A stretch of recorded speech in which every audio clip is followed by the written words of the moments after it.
Hi mga ka-vlog, ayan, i-share ko lang sa inyo, ito po nasa Osaka, Japan kami at ito po ang ating mga dadaanan guys, papunta ng Kobe.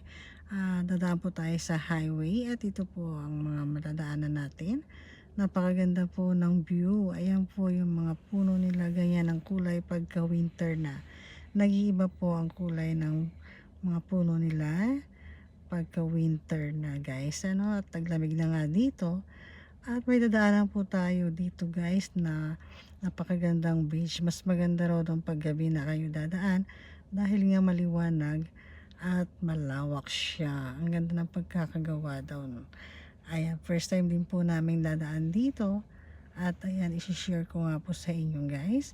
Baka mapunta kayo dito ng Osaka or Kobe. Ayan po yung ating Kobe Harbor Bridge.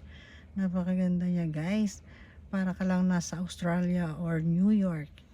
O diba, Harbor, yan, Harbor Bridge, Kobe, Japan. Ayan lang guys, sure ko lang, ang ganda niya at ang liwanag, napakaraming ilaw sa gilid. Thank you for watching. Please subscribe my channel. Thank you.